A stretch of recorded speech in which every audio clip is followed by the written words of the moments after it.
नमस्कार दोस्तों जो ये मालदीव और लक्षद्वीप की घटना हुई है, जो मोदी जी लक्षद्वीप गए थे, जो उन्होंने अपनी वहाँ तस्वीरें ली और वीडियो बनाए और वो पोस्ट किए अपने सोशल मीडिया अकाउंट पर, उससे जो विवाद उत्पन्न हुआ, जो उससे कंट्रोवर्सी हुई, उसके कारण दोस्तों जो मालदीव ने किया, मालदीव के लोगों ने, जनता ने जो भी किया, उसके मंत्रियों ने किया, जो उसका रिएक्शन हिंदुस्तान के लोगों ने दिया, जो ट्विटर पे आया, जो भारत सरकार ने किया, जो उस सब का हुआ, उस सब के कारण जो मालदीव में हुआ और भारत में जो हो रहा है, उसके बहुत बड़े संदेश निकलते हैं दोस्तों। अगर लक्षद्वीप मालदीव के विकल्प के रूप में, एक टूरिस्ट प्लेस के रूप में अपने आप को स्थापित कर लेता है, तो दोस्तों मालदीव की अर्थव्यवस्था डूब जाएगी। लेकिन दोस्तों इस घटना में जो भी कुछ हुआ है, उसमें एक संदेश छुपा हुआ है हमारे देश के विपक्षी दलों के लिए, चाहे कांग्रेस है, चाहे कोई भी पार्टी है, जितना ये इंडिया गठबंधन है या और दूसरी पार्टियां हैं, चाहे डीएमके है, चाहे टीएमसी है या कोई भी दल है, जो संदेश छुपा हुआ है इस घटना में, उनको उसको ध्यान से देखना होगा, उस आवाज़ को सुनना होगा, समझना होगा कि जो हुआ है उनके लिए उसमें क्या संदेश है। हमारे देश की कांग्रेस को, जो इंडिया गठबंधन बना है, उसको, सारे विपक्षी दलों को सोचना होगा कि जो मालदीव की घटना हुई, उसने मोदी की ताकत को किस तरह से दिखाया है, भारत की ताकत को किस तरह दिखाया। उसने दिखाया है कि मोदी आज कहाँ खड़े हैं। एक छोटी सी घटना ने उनको दिखा दिया है, पूरी दुनिया को, कि मोदी के खिलाफ बोलने का नतीजा क्या होता है। दोस्तों हमारे देश का विपक्ष हर वक्त मोदी को गाली देता रहता है। जो मोदी के लिए शब्दों का इस्तेमाल हमारे देश के विपक्ष के नेता करते हैं, उन शब्दों का इस्तेमाल तो मालदीव के मंत्रियों ने किया भी नहीं था। उनकी क्या हालत हुई है आप सोच सकते हैं। लेकिन हमारे देश में हमारी विपक्षी पार्टियों के नेता मोदी को दिन रात गाली देते रहते हैं।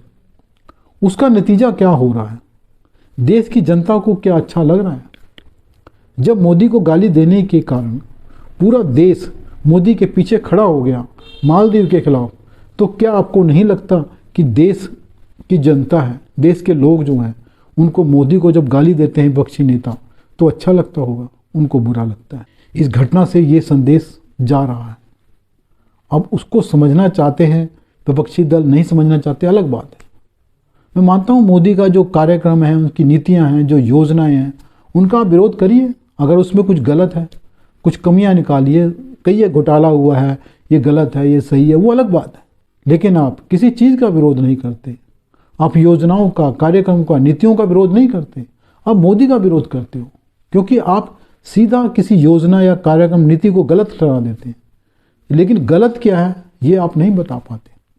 आप कहते हैं जीएसटी गलत है, लेकिन जीएसटी में क्या गलत है ये आपको नहीं पता।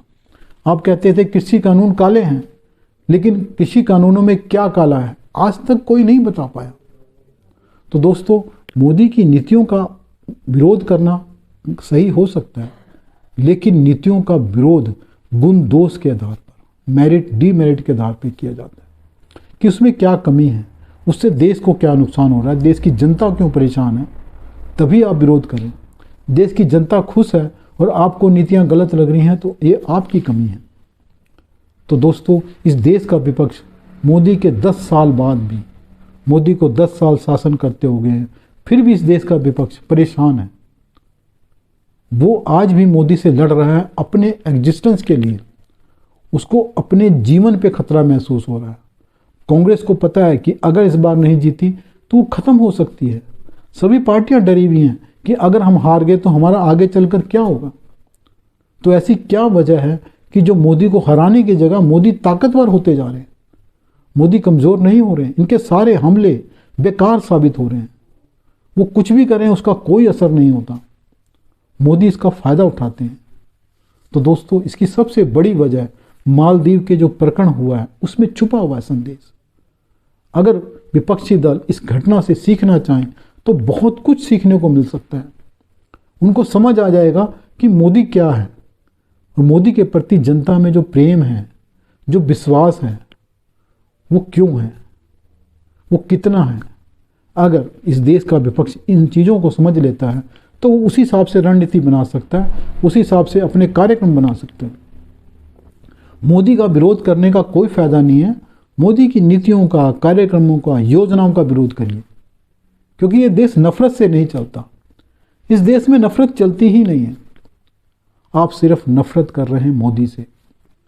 तो मोदी के खिलाफ जो नफरत है विपक्षी दलों में, वो कहते हैं हम मोदी को हटाने के लिए इकट्ठे हो रहे हैं। तो मोदी को हटाना क्यों है ये इनको पता नहीं। तो मोदी को क्यों हटाना है ये वजह देश को बतानी होगी। मोदी को गाली देने से आप अपना नुकसान कर रहे हो, जैसे मालदीव ने किया, और मोदी के पीछे पूरा देश खड़ा हो जाता है, जैसे मालदीव के प्रकरण में खड़ा हुआ है। मोदी के पीछे आज पूरा देश है। मोदी को गाली दी गई, ऐसे आपके कारण, आपके जब नेता गाली देते हैं तो मोदी को फ़ायदा होता है, क्योंकि इस देश की जनता ये बर्दाश्त नहीं कर पाती कि हमारे प्रधानमंत्री के बारे में कहा जा रहा है। कभी चोर कहा जाता है, कभी जेब कतरा, कभी तानाशाह, कभी हिटलर, कभी हत्यारा, कुछ भी कहा जाता है। तो ये जो नफरत बो रहा है विपक्ष, उससे जो फसल पैदा हो रही है वो उसको ही काट रहा है, उसको कीमत चुकानी पड़ रही है। दोस्तों, मालदीव की जो घटना हुई है उससे जो मैसेज जा रहा है, अगर विपक्ष इसको समझ लेता है तो उसके लिए फ़ायदेमंद होगा, और बहुत बड़ा संदेश इस घटना में विपक्ष के लिए छुपा हुआ है। नमस्कार दोस्तों, अगर वीडियो पसंद आए तो लाइक करें, चैनल को सब्सक्राइब करें। धन्यवाद।